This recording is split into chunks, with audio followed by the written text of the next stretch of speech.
예, 안녕하십니까. 여기는 들풀북스 성경 공부 DPBS 시간입니다.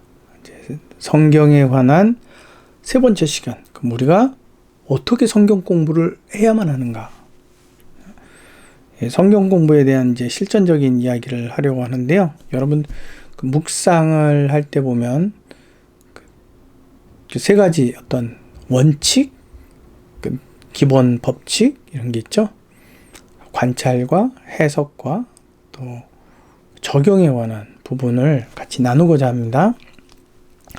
저는 성경 공부를 물론 하는 것도 좋지만 성경을 여러분들이 최소한입니다. 최소한 7번은 통독을 해야 된다라고 이야기합니다. 그래야지만 기억에 남습니다. 즉 무슨 말이냐면 내가 구약을 읽어도 이제 신약의 내용이 이제 기억이 되는 거죠. 그래서 구약을 읽으면서도 신약에 있던 내용이 접목이 돼야 서로 보완이 되는.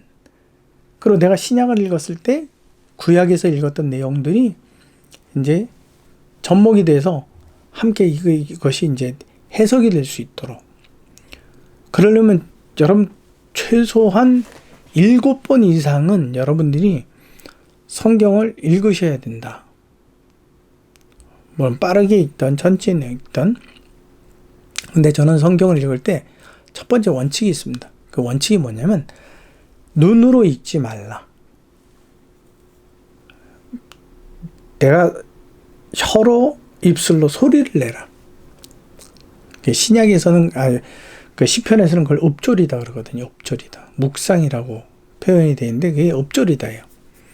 그래서 중얼중얼 외우는 거예요. 그래서 내 입을 통해서 이게 공중권세 잡은 자들에게 주의 말씀이 선포되어지는 거예요. 눈으로 통독만 하는 것이 아니라. 예, 저는 그게 원칙입니다. 물론 때때로 정말 입을 벌려서 소리를 낼 수 없을 때는 물론 눈으로 통독을 할 수 있지만 그렇지 않는 한 최소한도 내 소리가 내 귀에 들릴 수 있을 만큼 통독을 하는 걸 저는 원칙으로 하고 있습니다. 최하 7번 이상 통독을 해라. 그러고 할 수 있으면 신약과 구약을 동시적으로 읽었으면 좋겠다. 구약을 쫙 읽고 신약을 읽으면 신약을 읽을 때쯤 되면 이미 구약 내용을 잊어버리니까 구약과 신약을 조금씩 분량을 정해서 같이 읽었으면 좋겠다. 물론 이제 난 그러고 싶지 않아요. 그런 분들은 이제 창세기부터 계시록까지 그냥 쫙 훑어 나가실 수 있죠. 그 다음에 이제 그 정도로 이제 통독이 되게 되면 이제 내용이 좀 어느 정도 흐름이 조금 잡히거든요. 기억에도 남고 물론 거기에는 이제 중요한 부분을 기록도 할 수가 있고 또 밑줄도 긋을 수가 있고 이제 저 같은 경우는 이제 그 형광펜으로 이렇게 이제 밑줄을 긋거든요. 자, 그 다음에 이제 내가 정독을 하는 시간입니다. 정독. 통독은 그렇게 이제 빠른 시간 안에 이제 7번을 읽되 정독을 한다 그러면 한 단락을 정합니다. 한 단락. 1장 1절에서부터 뭐 15절까지 딱 단락. 정하면서 그거를 최소한 3번 이상을 읽어 내려가는 거예요. 한 번 딱 읽고 알겠어. 그래. 이게 아니라 3번 정도를 읽고 도대체 이 내용이 뭔가 눈을 감고 묵상하는 거예요. 어떤 내용, 어떤 말씀. 근데 그 중에서 중요하게 생각되는 단어를 어떻게 찾느냐라는 거죠. 그것은 가장 쉽게 찾을 수 있는 게 중요한 단어는요. 반복이 돼요. 반복되는 단어가 무엇이냐. 그리고 여러분들이 좀 더 이거는 긴 이야기가 되겠지만 문제를 만들어 보는 거예요. 주요 등장인물이 누구냐, 또 내가 어떠한 중요 단어를 내가 이제 생각을 했다. 하게 되면 그 중요한 단어에 대해서 내가 문제를 내는 거예요. 그래서 무슨 뜻일까? 여기에서 가장 중요하게 생각하는 단어는 무엇일까? 무엇이다. 이렇게 문제를 만들어내는 거예요. 그래서 관찰이 충분한 시간을 두고 이제 내가 본문이 거의 머릿속에서 본문을 눈으로 읽지 않아도 머릿속에서 이렇게 그려질 수 있을 만큼. 그러니까 이게 이제 긴 장을 잡게 되면 혼란스럽겠죠. 그러니까 짧게. 그러기 위해서 여러분들이 노트를 준비하셔서 등장인물을 모시고 중요하게 생각되는 단어는 모시고 또 구절이 있더라면 좀 긴 구절 같은 경우는 기록하셔서 키워드 정도는 충분히 암기할 수 있을 만큼. 여러분 그거 해야 합니다. 왜냐하면 예수님께서 사단이 예수님을 시험하셨잖아요. 마태복음 4장에 보게 되면. 그때 예수님께서 그분이 성경 공부를 열심히 하셨다라는 게 바로 거기에요. 사단과의 어떤 유혹된 거짓에 맞부딪혔을 때 어떻게 승리할 수 있느냐? 주먹 다짐으로? 무기로? 아니고 하나님의 말씀으로. 그래서 그분은 하나님의 말씀을 직접적으로 인용하셨어요. 무슨 말인지 이해가 되시죠? 그렇기 때문에 우리는 이것을 연구해야 돼요. 결코 이것이 쉬운 일이 아닙니다. 그러나 해야 돼요. 그래도 해야 돼요, 우리는. 왜냐하면 하나님의 말씀은 나의 영혼의 생명이기 때문에. 주의 말씀은 내 길에 비추어 내 발의 등이다. 어두움 가운데서 나을 때는 등이 꼭 필요하잖아요. 그게 바로 이 세상을 살아가는 어두움의 시간이에요. 그 어두움을 통과하기 위해서는요, 내 발등에 불을 붙여놓고 봐야 돼요. 자, 관찰이 그냥 단순한 아멘 이게 아니에요. 계속 글로 써 내려가야 돼요. 무엇이다. 그 이제 비교가 되는 책들 있잖아요. 지금 사무엘상 같은 경우는 이제 다윗에 관한 이야기니까 열왕기, 상, 또 역대하가 그 같은 단락의 내용들을 이렇게 같이 기록하는 데가 있어요. 그걸 같이 적어요. 그 A4 용지 같은 경우는 크게 3단으로 나누어서 쭉 적어놔요. 그러면서 사무엘에서 중요하게 여기는, 또 열왕기에서 중요하게 여기는, 또 역대에서 중요하게 여기는 단어들 쭉 같은 단락에 같은 사건 비교해 보는 거예요. 그렇게 보게 되면 어디에서는 생략이 된 단어가 어디에서는 꼭 등장해요. 그래서 이 전체를 두고 내용을 다시 한번 재조립하는 거예요. 내용을 다시 한번 정리해서 쓰는 거죠. 그렇게 되면 이게 무엇을 말씀하려는 건지 이해가 돼요. 그 다음에 특별히 이제 그 사복음서 있잖아요. 사복음서. 예수님에 관한 사복음서. 이와 같은 것에 가장 잘 드러나요. 마태복음만 볼 것이 아니라 마가복음에도 똑같은 사건, 또 누가복음에 똑같은 사건. 어떤 거는 마가복음에만 있고 누가복음, 마태복음에 없고, 어떤 거는 마태복음과 누가복음에만 있고 마가복음 빠져 있고, 계속 이걸 비교해 봐야 돼요. 이러한 노력들을 여러분들이 하셔야만 되는 거예요.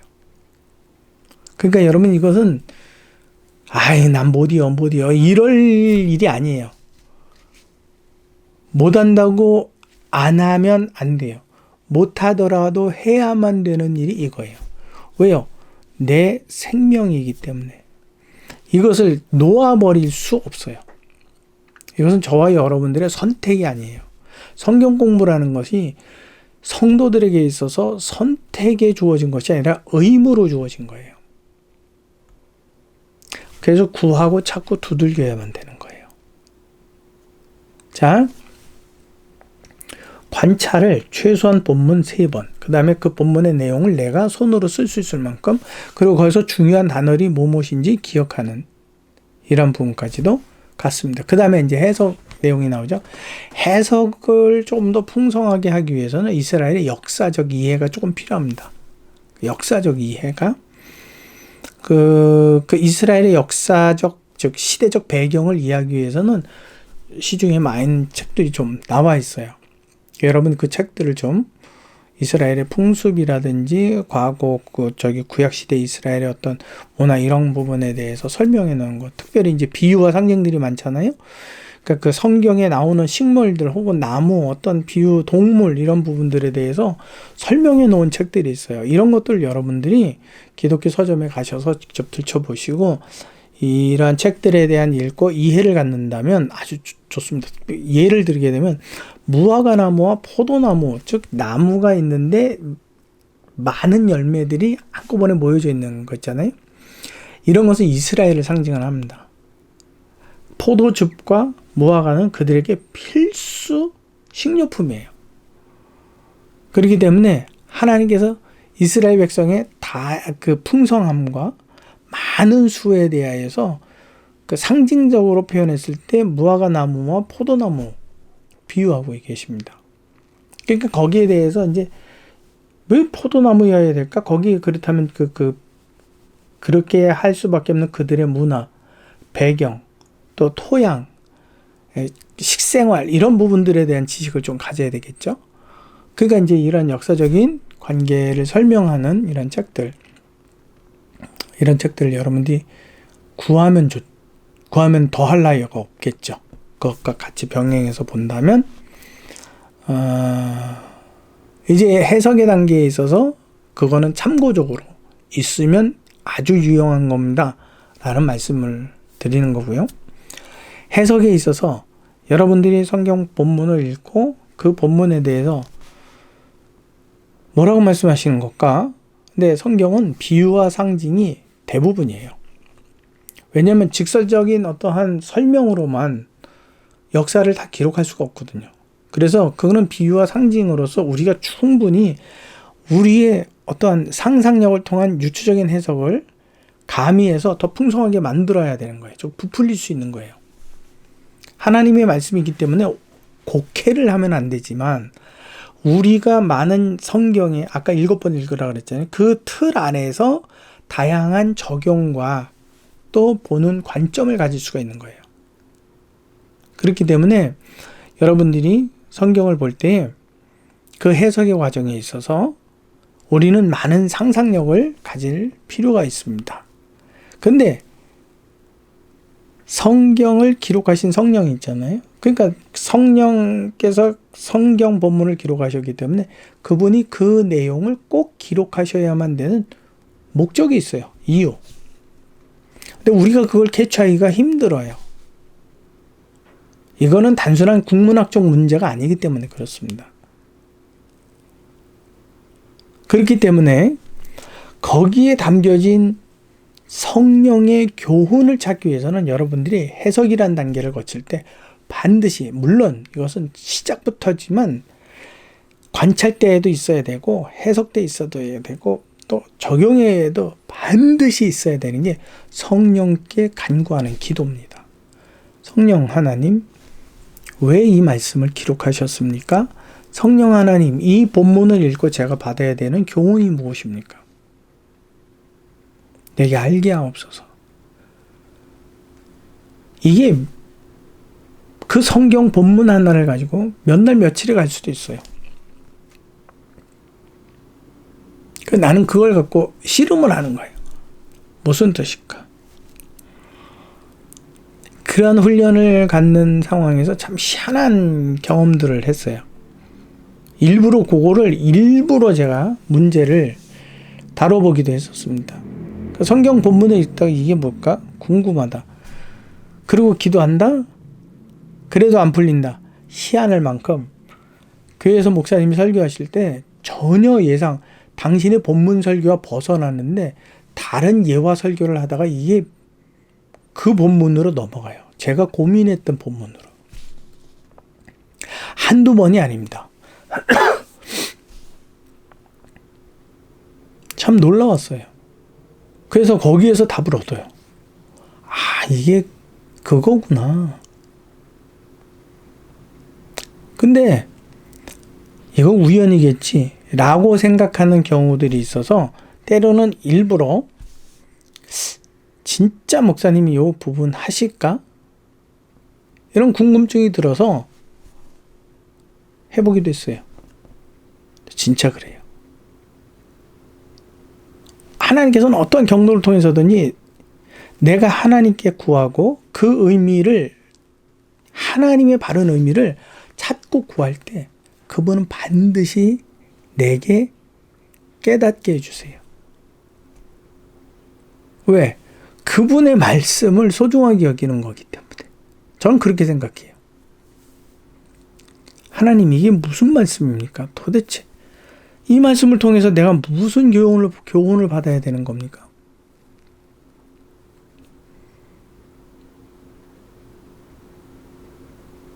즉 쉽게 얘기하면 아브라함에게 하나님께서 말씀하셨죠. 본토 친척 아비 집을 떠나라. 근데 아브라함이 롯을 데리고 가요.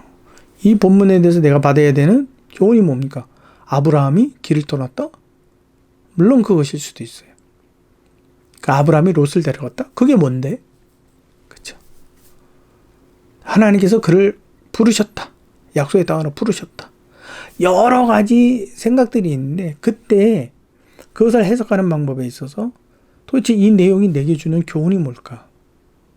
나는 이 본문을 어떻게 해석해야 될까? 왜 그가 떠나라는 하나님의 말씀이 있었는데 롯을 데리고 갔을까? 그리고 롯과 함께 더불어 약속의 땅에 들어갔네? 이게 도대체 무슨 말씀입니까? 떠나면 들어가는 건가? 만 여러 가지 생각들을 할 수가 있어요. 그때 이제 그 안에서 성령께 기도하는 거죠. 하나님, 무엇입니까? 무엇을 말씀하고자 하는 겁니까? 그럼 전혀 색다른 내용이 나오죠. 하나님께서 아브라함을 부르셨을 때 그의 믿음이 온전했나? 아, 그렇구나. 믿음이 온전하지 않은 아브라함을 부르셨구나. 그래서 사도 바울 같은 경우는 로마서에 뭐라 그러냐면 우리가 아직 죄인 되었을 때에 그리스도께서 우리를 위하여 죽으심으로 하나님께서 자기에 대한 사랑을 확증하셨다 그랬어요. 우리가 아직 죄인 돼서 우리가 의로워서 죽으신 게 아니라 죄인이었기 때문에 죽으신 거예요. 아브라함이 믿음이 완전했기 때문에 부르신 게 아니라 완전하지 못했기 때문에 부르셔서 당신의 의로움을 나타내시기 위하여서 그를 버리지 않고 믿음을 끌어가신 거예요. 이게 구약과 신약의 말씀이 연결이 지어졌을 때 아, 그렇구나. 그 말씀이 바로 정확한 이해구나. 근데 나름대로 하나님께서 아브라함을 부르셨습니다. 우리는 그를 축복의 하나님께서 복의 근원으로 삼아 주셨습니다. 우리도 아브라함과 같은 믿음을 가져야 합니다. 이걸 이렇게 받아들이면요. 하나님은 없어지고 누구만 남아요? 아브라함만 남아요. 그래서 우리는 하나님에 대한 기준을 잃어버리고 아브라함처럼만 되기만 하면 돼요. 그래서 이 해석의 부분에 있어서 많은 고민을 해야 됩니다. 기도를 해야 되고 하나님 무엇입니까? 아, 이거는 이럴 거야. 그러고 고민을 하고 기도하고 며칠이 걸릴 수도 있고 끝내는 내가 그 본문에 대해서 몇 날이 지나도록 답을 얻지 못해서 다음 단락으로 넘어갈 수도 있어요. 그래도 아무튼 그 본문에 대한 기도와 열정이 내게는 심겨져야 돼요. 누가 인정할 만큼, 하나님이 인정하실 만큼. 정말 궁금해하네. 근데 지금은 안 되겠고 좀 시간이 흘러야 되겠네. 어느 순간인가 하나님은 분명히 그것을 내게 깨닫게 해주시는 날이 있어요. 아, 이게 뭘까? 아, 내가 그때 고민했던 거구나. 역시 그분은 내 기도를 외면하지 않으셨어. 잊지 않으셨어. 내 고민에 대해서 그분은 기억하시고 내게 답을 주셨어. 이 말씀이 이러한 경험들이 내게 탁탁 부딪힐 때마다 그분은 내가 충분히 신뢰할 수 있는 분이야. 이런 것까지 기억하셔? 정말 무서운 분이네. 우리는 그분에 대한 이와 같은 경험들을 가지고 있어야 된다는 거예요. 일단은 여러분 이거를 하십시오. 아, 이렇게 성경 공부를 해야 되는구나. 본문이 외워지도록. 본문을 한 번 읽고 알았어 끄떡끄떡 이러고 넘어갈 게 아니라 그것을 내 말로 성경을 덮고 내 말로 설명할 수 있을 만큼 그 단락의 내용을 내가 기억하고 있어야 되는구나. 일단 여기까지 여러분. 그리고 이제 저하고 같이 성경 공부를 하면서 어떻게 찾아가는 건가? 반복하다 보면 여러분들도 대략적인 어떤 틀을 가질 수가 있어요. 그렇게 되면 이제 제가 강의해주지 않는, 설명해주지 않는 본문을 보면서도 여러분들이 이제 고민을 한 거죠. 이걸 일단은 3번을 읽고, 3번 아깝고 안 되네. 이거는 좀 어려워. 5번 해야 되겠다. 그래. 근데 여기서 주시는 교훈이 뭘까? 나름대로 고민하고, 그러려면 여러분, 뭐가 필요하죠? 장소와, 조용한 장소와, 그 다음에 시간. 그 다음에 나의 노력. 그래서 구하고 찾고 두들기는 나의 노력. 그 다음에 이제 적용 시간이 되는 거죠. 내가 이것을 어떻게 적용할 건가. 아브라함이 롯을 데리고 떠났다. 데리고 가지 말라는데 거역했네. 괘씸하네. 믿음이 실패네. 적용이 뭐예요? 그렇구나. 나도 아브라함과 같구나. 동의가 되는 거죠. 그 다음에 이것을 내 이웃과 더불어 나눠.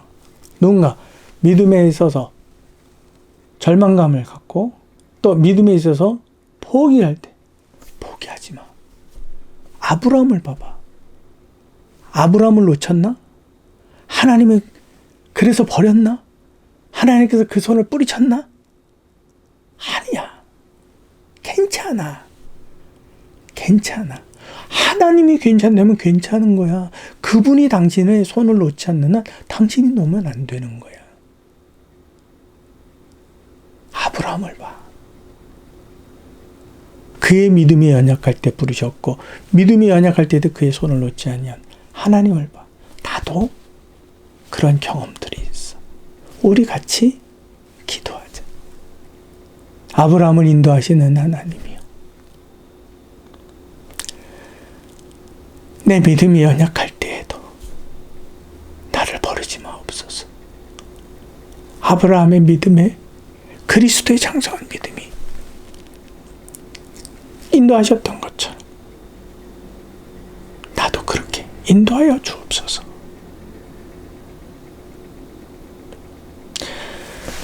그 다음에 여러분들이 기도할 거는 그거예요. 이제 내가 깨달아지고 경험되어지는 하나하나에 하나님, 그런 사람을 만나게 하옵소서. 이러한 말씀을 같이 나눌 수 있는 이들을 교제할 수 있는 만나게 하옵소서. 그래서 그들과 믿음의 더 깊은 대화들을 여러분들은 A란 전체 만약에 A, B, C, D 네 가지가 깨달을 수 있는 한 본문에 대해서 정말 깨달을 수 있고 바라볼 수 있는 그 면이 4면이 있다고 쳐요. 그 중에서 여러분들이 한 면을 받았어요. A란 면을. 근데 다른 분은 B를 받을 수도 있고 다른 분은 C를 받을 수도 있고 어떤 분은 D를 받을 수 있잖아요. 이야기를 하다 보니까 그러한 믿음과 신앙에 관한 이야기를 하다 보니까 성경 본문에 관한 이야기를 하다 보니까 각각이 달라. 그러면 어떻게 돼요? 수용해야 돼요. 저렇게도 볼 수 있는구나. 아니야, 그렇게 보면 안 돼, 이거야. 그게 구원에 관한 한 특별히 벗어난 부분이 아닌 이상 여러분들은 그냥 한 걸음 좀 물러나서 그렇게 볼 수도 있는 거구나. 그리고 그렇게 보게 된다면 본문은 어떻게 될까? 고민해야 돼요. 이거는 좀 확장성을 가지고 말씀을 드리는 거기 때문에 여러분들이 여기까지 가기에는 정말 오랜 시간이 걸리죠. 5년이 걸릴 수도 있고요. 10년이 걸릴 수도 있어요. 그러나 여러분, 본문에 대한 암기와 그 본문에 대한 이해를 갖기 위해서 정말 성령 하나님께 주시는 교훈이 무엇인지 알고자 노력하는 그 해석의 단계는 여러분들에게 매일 매 순간마다 있어야 됩니다. 이걸 하셔야지만 앞으로 우리가 예배를 드리지 못하는, 저는 분명히 종말에 예배를 드리지 못하는 날이 온다고 봐요. 그래서 순교자도 나와야 되고, 그렇지 않아요? 계시록에 보면 순교자가 나오잖아요. 여자가 낳은 자녀들을 해하려고 바다에서 용이 등장하잖아요. 근데 여러분 교회가 멀쩡하다. 이거는 말이 안 되잖아요. 그런 날에도 여러분들이 버티고 살려면 말씀을 묵상하는 방법을 내 나름대로 찾아야 돼요. 거기에서 저는 지금 여러분들 정석을 이야기하는 게 가장 기초. 7번 읽으십시오. 본문을 최소 3번을 읽으십시오. 그 본문에 대해서 내가 설명할 수, 덮고 설명할 수 있을 만큼 또 노트가 있다면 거기서 주요 어휘들이 무엇이고 구절이 무엇인지 중요 성경 구절이 무엇인지 적으면서 하십시오. 그 다음에 성경 본문에 대해서 성령께서 주시는 교훈은 무엇입니까? 이것일까 저것일까 고민하고 기도하고 끙끙 대십시오. 저는 여기까지 설명드리는 거예요. 일단 그리고 이제 저하고 같이 성경 공부를 계속해 가면서 그 말이 이런 거였구나. 이런 본문이 이런 걸 두고 이야기하는 거구나. 여러분 이제 그거를 잠시나마 이제 몇 회 정도가 되겠죠. 저하고 같이 공부를 합니다. 그 다음부터 여러분들이 스스로 이렇게 하라 그랬지. 제가 말이 반복되죠. 그럴 수밖에 없어요. 쉽지 않은 거기 때문에. 이렇게 하라 그랬지. 이렇게 해보는 게 더 좋을 것 같은데 여러분들의 방법들을 찾아서 여러분 훈련하십시오. 어느 순간인가 오프라인, 온라인 성경 앱까지도 다 차단이 되는 그날에 여러분들이 종이 성경을 가지고 자녀들과 더불어서 강론해야 될 때가 올 겁니다. 분명합니다. 그날에 여러분들이 믿음으로 세워져 가기를 진심으로 그날에 하나님께서 여러분들을 돌아보아 주시기를 진심으로 바랍니다. 자, 지금까지 들풀북스 성경공부 DPB에서 성경공부 어떻게 할 것인가 아주 광범위하지만 대략적으로 말씀을 드렸습니다. 다음 시간에 같이 또 말씀을 나누도록 하겠습니다. 수고하셨습니다.